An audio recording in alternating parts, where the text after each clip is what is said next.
Hello, welcome back to coach council. আজকে IELTS এর একটা লেসন নিয়ে হাজির হয়েছি। আমাকে অনেক সময় অনেক স্টুডেন্ট জিজ্ঞেস করেছে যে রাইটিং টাস্ক 1 আমার কাছে খুব কঠিন লাগে, রাইটিং টাস্ক 1 লিখতে গেলে আমার অনেক অসুবিধা হয়।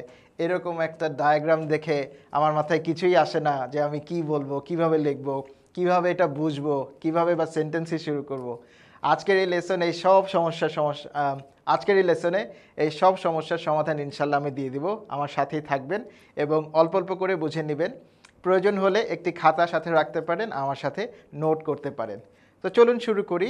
আমি প্রথমেই আপনাকে এই ডায়াগ্রামটা দেখাচ্ছি। বলুন তো এই ডায়াগ্রামটা কি, বা দেখে কোনো আইডিয়া করা যায় কিনা এই ডায়াগ্রামটা কি? যদি বুঝতে না পারেন কোনো অসুবিধা নেই, আমি আপনাকে বলে দিচ্ছি। এই ডায়াগ্রামটাকে বলা হয় বার চার্ট। আচ্ছা, এটাকে কেন বার চার্ট বলে? তো চলুন দেখি। এই যে দেখেন কলাম লম্বা লম্বা টাওয়ারের মতো আছে, এই যে কলাম লম্বা লম্বা টাওয়ারের মতো আছে।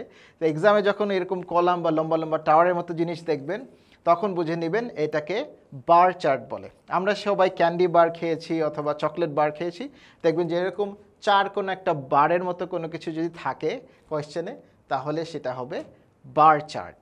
আচ্ছা, বার চার্ট বুঝতে গেলে আরেকটা জিনিস বুঝতে হবে, সেটা হচ্ছে আমাদের এই বারগুলা, এই যে দেখেন বারগুলা, এই বারগুলা দুইটা লাইনের মধ্যে থাকে।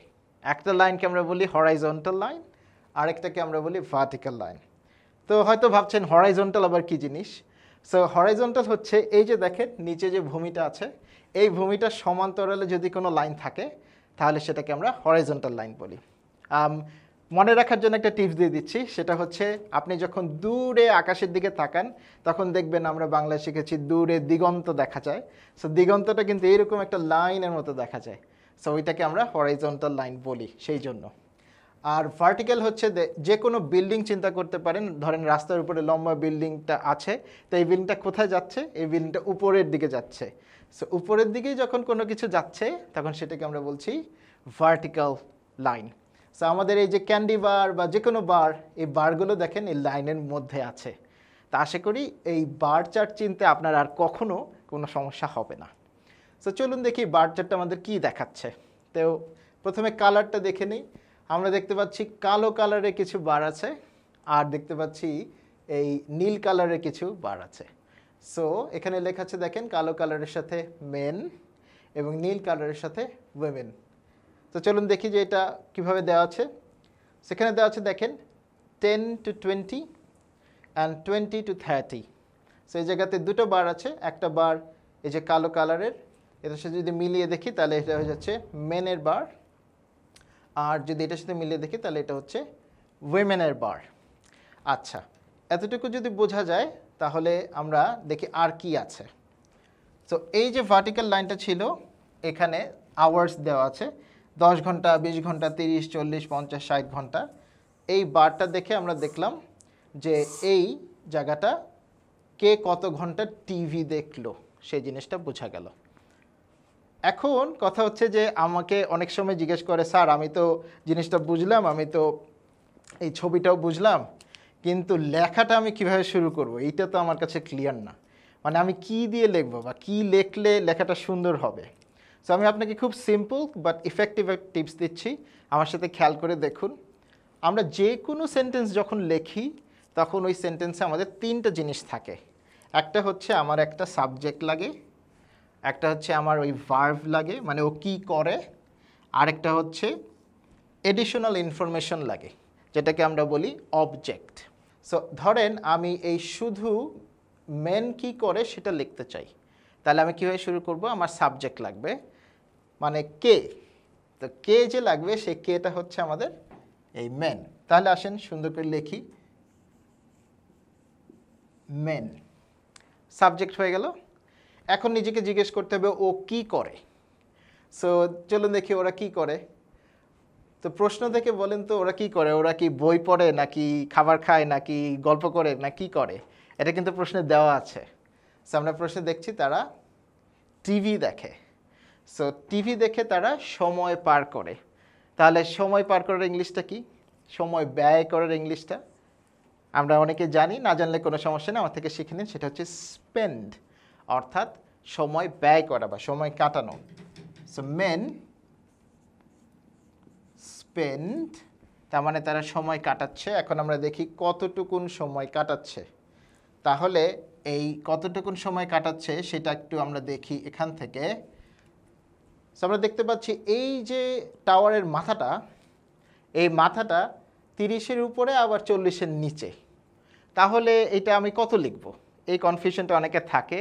আমি কিন্তু শুধু এই কনফিউশনটা নিয়ে আলাদা একটা লেসন করেছি যে আমি অ্যাপ্রক্সিমেট ল্যাঙ্গুয়েজ কিভাবে লিখব। হোপফুলি আপনি নেক্সট ওই ভিডিওটাতে অবশ্যই দেখবেন যে কিভাবে এই কনফিউশনটা দূর করা যায়।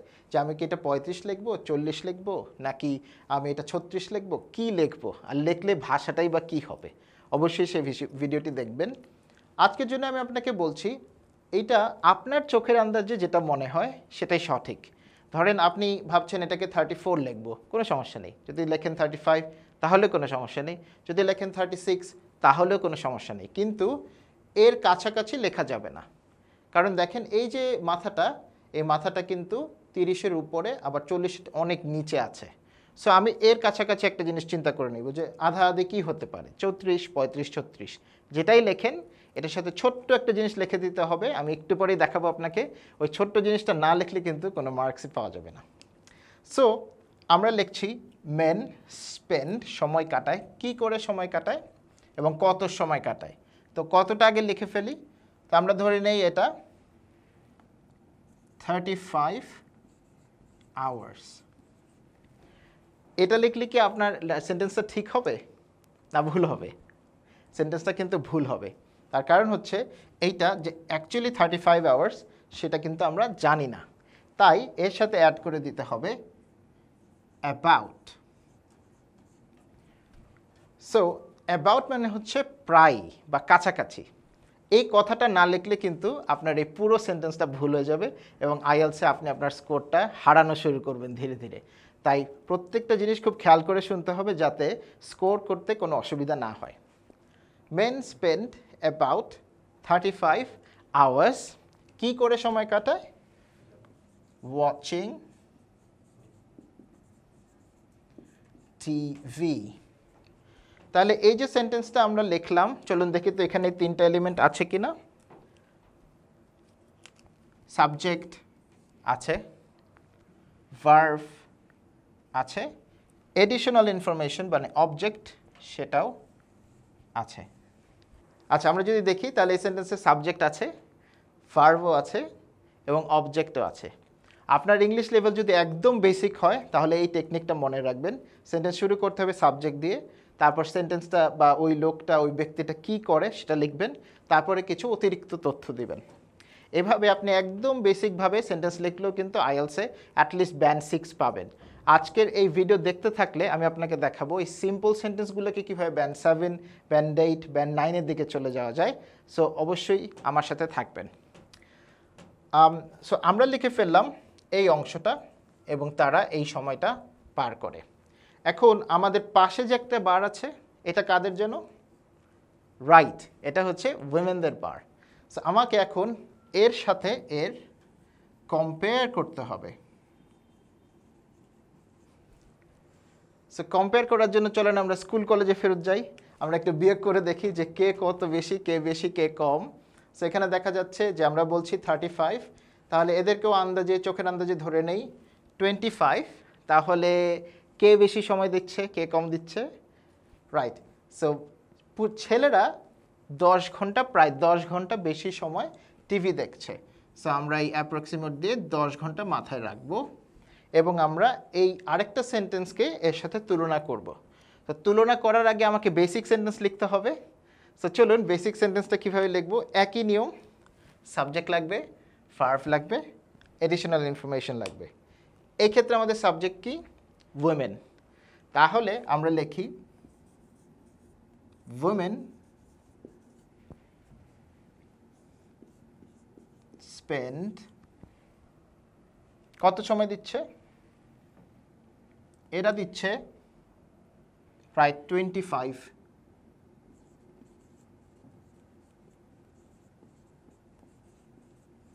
hours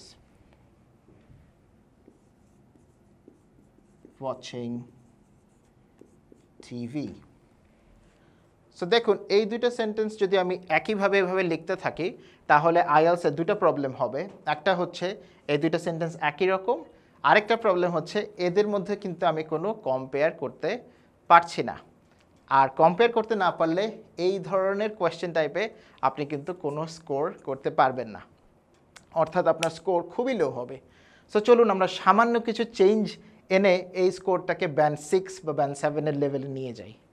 তাহলে আমাদেরকে যেটা করতে হবে, যেহেতু এইটা এবং এইটা একই না, সেই জন্য আমরা দিয়ে দেব একটা শব্দ, সেটা হচ্ছে বাট। কিন্তু তাহলে আমরা বলছি men spend about 35 hours watching TV but women spend, ঠিক আছে, যেহেতু আমরা বলেছি 10 ঘন্টা কম, তাই আমরা এখানে লিখে ফেলবো about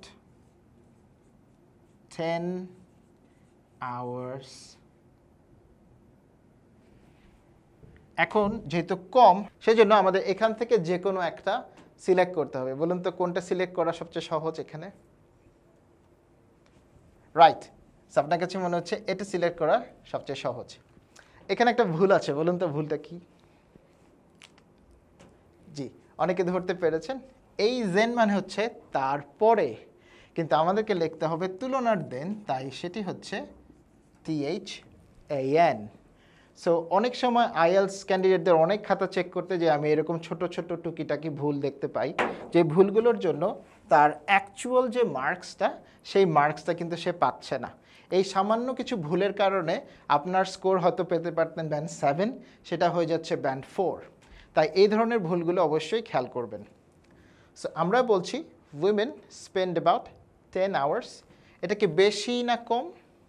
তাহলে দেখা যাচ্ছে এটা হচ্ছে কম। সো কমের ইংলিশ কি? লেস।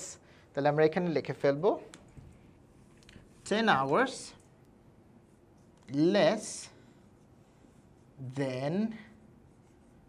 আমরা চাইলে মেন লিখতে পারি, কিন্তু স্কোরকে যদি আরও একটু সুন্দর বাড়িয়ে তুলতে চান তাহলে প্রোনাউন ইউজ করতে হবে। তাহলে আমরা লিখব লেস দেন them। ঠিক আছে, সো এখানে আমরা শুধুমাত্র দুটো জিনিস অ্যাড করে দেখুন। আমি এই সেন্টেন্সটাকে ব্যান্ড 4-এর সেন্টেন্স থেকে ব্যান্ড 6-এর সেন্টেন্সে নিয়ে আসলাম। আমি অ্যাড করেছি বাট। কেন বাট অ্যাড করলাম? কারণ হচ্ছে এই দুটো জিনিস একই না, পার্থক্য আছে, তা আমি বাট ইউজ করেছি। এরপরে আমরা দিলাম হচ্ছে অ্যাবাউট এত আওয়ার্স, বিয়োগ করে লিখলাম অ্যান্ড বললাম লেস দেন, অর্থাৎ কম। সো আগে কিন্তু আমরা সেপারেট দুটো সেন্টেন্স লিখেছিলাম, তারপরে আমরা এই জিনিসটা লিখলাম যাতে আমার স্কোরটাও বাড়ে এবং আমার সেন্টেন্সটা চেঞ্জ হয়ে যায়। সো দেখুন সেন্টেন্সটা তৈরি করছিলাম কিভাবে। প্রথমে সিম্পল সেন্টেন্স তৈরি করছিলাম, সাবজেক্ট দিচ্ছিলাম, ভার্ব দিচ্ছিলাম এবং অবজেক্ট দিচ্ছিলাম। অবজেক্ট মানে হচ্ছে এডিশনাল যে কোনো তথ্য দেওয়া। এরপরে আমরা অ্যাড করেছি একটা তুলনার শব্দ বাট। এরপরে আবার সাবজেক্ট, এই যে ভার্ব। সো এখানে আমরা আবার দিচ্ছি সাবজেক্ট, আবার দিচ্ছি ভার্ব। আর এই যে এডিশনাল ইনফরমেশনটা দিচ্ছি, এইটা আমরা এই কম্পারেটিভ থেকে ইউজ করে দিচ্ছি যাতে আমার স্কোরটা আগের থেকে আরও ভালো হয়। এক্সাম দিতে গিয়ে অনেকেই এই সামান্য কাজটা করেন না দেখে আপনার স্কোরটা অ্যাটলিস্ট ব্যান্ড 6-এ যায় না। সো এখনই আমি আপনাকে দেখাবো এই লেখাটাকেই আমি কিভাবে ব্যান্ড 7-এ তুলতে পারি। ধাপে ধাপে দেখাবো কিভাবে 8-এ নিতে পারি এবং অবভিয়াসলি কিভাবে 9 পর্যন্ত আমরা পৌঁছে যেতে পারি।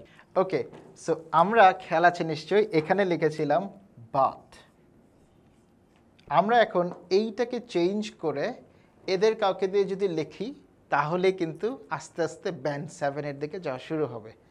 সো আমরা এই সেন্টেন্সটাকে যদি ঠিক রাখি, জাস্ট ওই অংশটা চেঞ্জ করে বাটের জায়গাতে আমরা কম্পেয়ার টু লিখি, তাহলে দেখি তো সেন্টেন্সটা কেমন হয়।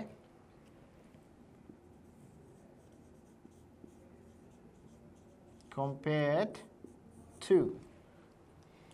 সো দেখুন একই সেন্টেন্স আছে, মেন স্পেন্ড অ্যাবাউট এত আওয়ার্স ওয়াচিং টিভি, বাট সে জায়গায় আমরা বাট না লিখে লিখছি কম্পেয়ার্ড টু উইমেন। এই জায়গাতে আমরা অ্যাড করে ফেলতে হবে হু, আর কিছুই না। দেখুন ম্যাজিক। আমরা ওখানে লিখছিলাম বাট, এইটাতে কম্পেয়ার টু আনার কারণে আমরা একটা জিনিস অ্যাড করলাম, সেটা হচ্ছে হু। এতে করে আপনার সেম সেন্টেন্সটা কিন্তু একটা ডিফারেন্ট রূপ পেল, এবং এইভাবে কিন্তু আপনার ব্যান্ড স্কোরটা বাড়ে, কারণ বাটের চেয়ে কম্পেয়ার টু বেটার লেভেলের ওয়ার্ড। সো বেটার লেভেলের যত ওয়ার্ড লিখবো ধীরে ধীরে ব্যান্ড স্কোর তত ভালো দিকে যাবে। সো যদি বাট না লিখে কম্পেয়ার টু লেখেন আর হু অ্যাড করে দেন, সেম স্ট্রাকচারেই কিন্তু আপনি এই ব্যান্ড স্কোরটাকে বাড়িয়ে ফেলতে পারছেন। আচ্ছা, কম্পেয়ার টু যদি লিখতে ভালো না লাগে তাহলে সমস্যা নেই। কম্পেয়ার টুর একটা অল্টারনেটিভ হচ্ছে অ্যাজ অপোজ টু। একই স্ট্রাকচার, শুধু কম্পেয়ার টুর জায়গাতে আপনি লিখে ফেলবেন as opposed to. Same structure, সব কিছু সেম, শুধু কম্পেয়ার টুর অল্টারনেটিভ হিসেবে লিখে ফেলছেন অ্যাজ অপোজ টু। ঠিক আছে? সো আমাদেরকে অনেক সময় মাথায় আসে, আচ্ছা আমি যে সেন্টেন্সগুলো লিখি, সিম্পল সেন্টেন্স লিখি, এগুলো লিখলে আসলে আইএলসে ভালো স্কোর পাওয়া যায় কি না, এগুলো লিখলে কি আমাকে ভালো স্কোর দিবে কি না। একটা জিনিস সবসময় মনে রাখবেন, আইএলসে ভালো স্কোর ডিপেন্ড করে অ্যাকিউরেট কারেক্ট সেন্টেন্স লেখার উপরে। অর্থাৎ আপনার সেন্টেন্সে যদি কোনো ভুল না থাকে তাহলে একটা মিনিমাম মার্কস আপনি অবশ্যই পাবেন। আর সেন্টেন্সে যদি আপনি সামান্য একটু ভেরিয়েশন নিয়ে আসেন তাহলে কিন্তু আপনার ব্যান্ড স্কোরগুলো 6 থেকে উপরের দিকে যাওয়া শুরু করবে। তাহলে আপনাকে যদি এই টোটাল জিনিসটাতে 3টা কম্পারেটিভ সেন্টেন্স লিখতে হয়, আপনি একটা সেন্টেন্স লিখে ফেলবেন দেন দিয়ে, একটা সেন্টেন্স লিখবেন কম্পেয়ার টু দিয়ে, একটা সেন্টেন্স লিখে ফেলবেন অ্যাজ অপোজ টু দিয়ে, আরেকটা সেন্টেন্স লিখে ফেলবেন অন দি আদার হ্যান্ড দিয়ে, সেম স্ট্রাকচারে। তাহলে কিন্তু দেখবেন আপনার ব্যান্ড স্কোরটা অনেক সুন্দরভাবে হাই ব্যান্ড স্কোরের দিকে যাবে।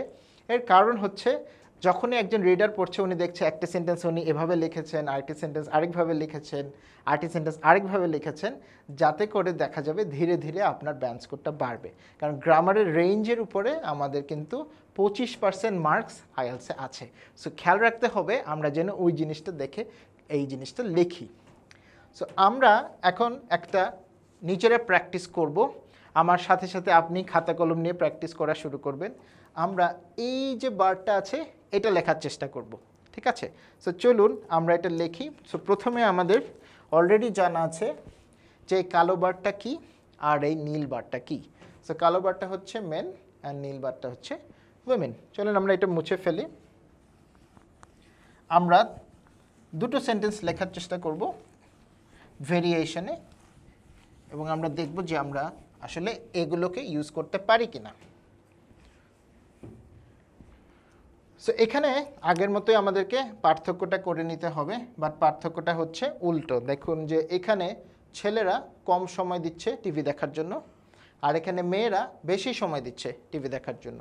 সো অ্যাপ্রক্সিমেট ওই ল্যাঙ্গুয়েজটা আমাকে তৈরি করে নিতে হবে।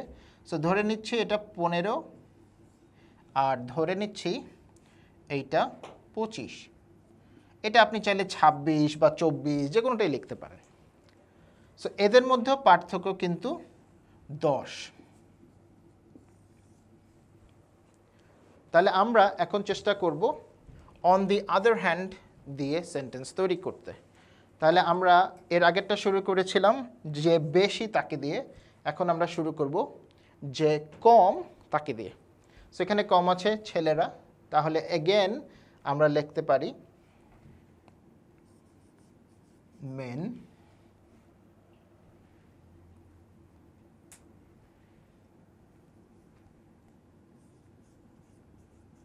spend, সময় কাটায়,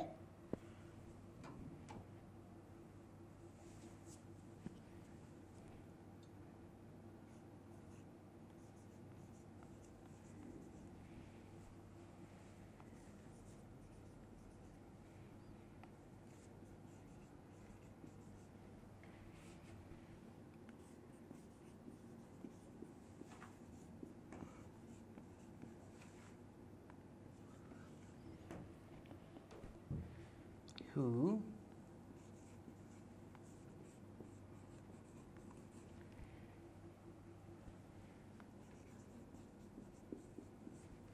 nearly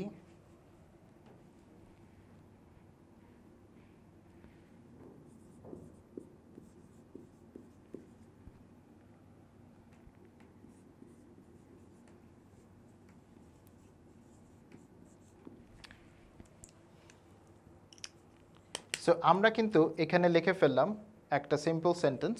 দেখুন আমরা যদি খেয়াল করি, এগেন সাবজেক্ট আছে, ভার্ব আছে, এডিশনাল ইনফরমেশন আছে, কম্পেয়ার আছে, এবং আবার সাবজেক্ট, ভার্ব, এডিশনাল ইনফরমেশন।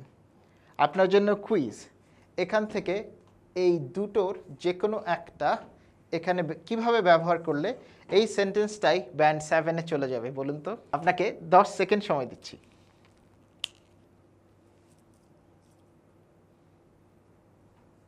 খুবই সিম্পল, আমার সাথে দেখুন। আমরা যদি এখানে লিখে ফেলি compared to men, তাহলে কি ঠিক হবে? আমরা কম্পেয়ার কি করছি মেনের সাথে উইমেনকে, নাকি উইমেনের সাথে মেনকে? যে বেশি তার সাথে। সো আমরা লিখব compare to men women spend, তাহলে ভুল হয়ে যাবে। তাহলে আমাদেরকে লিখতে হবে কম্পেয়ার টু উইমেন, কমা, অর্থাৎ যার সাথে কম্পেয়ার করছেন তাকে লিখতে হবে compare to women men spend 10 hours less than that of women who spend nearly 25 hours per week. অর্থাৎ আমরা যখন উইমেনের সাথে মেনকে কম্পেয়ার করছি তখন এই ডেটাটা পাওয়া যাচ্ছে। এই জায়গায় আমি চাইলে অ্যাজ অপোজ টু লিখতে পারি, but on the other hand লিখতে পারবো না। অন দি আদার হ্যান্ড লিখতে হলে আপনাকে দুটো সেন্টেন্সকে আলাদা করে ফেলতে হবে। সেক্ষেত্রে আমরা আগের ওই সেন্টেন্সটা ফলো করব, মেন স্পেন্ড এত hours, on the other hand women spend এত আওয়ার্স মোর। সো খেয়াল রাখতে হবে অন দি আদার হ্যান্ড মানে হচ্ছে টু সেন্টেন্সেস, অর্থাৎ আপনাকে দুটো সেন্টেন্সে এটা লিখতে হবে, আর এই সবগুলো হচ্ছে ওয়ান সেন্টেন্স। সো আজকের এই ভিডিওটাতে আমি আপনাকে বোঝানোর চেষ্টা করেছি যে কি কি স্লাইড চেঞ্জেস আনলে আপনার পক্ষে খুব সহজেই ব্যান্ড 5-এর লেখাকে ব্যান্ড 6, ব্যান্ড 7-এ নেওয়া পসিবল। এবং যখনই এরকম কম্প্যারিজন আপনি করতে যাবেন তখনই খেয়াল রাখবেন কম্প্যারিজনগুলোকে আমরা এই 4টা ডিফারেন্ট ফ্রেজ ইউজ করে যেন লিখি, এতে করে আমাদের সেন্টেন্স এ ভ্যারিয়েশন আসে, এতে করে আমাদের স্কোর রেঞ্জও বাড়ে, আর এতে করে আমরা ডিফারেন্ট ওয়েতে সেম ডেটাটাকে প্রেজেন্ট করতে পারি। পরবর্তী একটি লেসনে আমি আপনাকে দেখাবো বলেছিলাম যে কিভাবে এই অ্যাপ্রক্সিমেট ল্যাঙ্গুয়েজটা লেখা যায় এবং কতভাবে লেখা যায়। হোপফুলি সেই ভিডিওটি আপনি দেখে ফেলবেন আপনার ফ্রি টাইমে। এবং এরকম বার চার্ট আপনি চেষ্টা করবেন কেমব্রিজের বই থেকে প্র্যাকটিস করার জন্য। সো হোপফুলি আজকের ভিডিওটি আপনার উপকারে আসবে। নেক্সট আরেকটি ভিডিওতে অবশ্যই দেখা হচ্ছে। Till then, take care and stay tuned with coach council.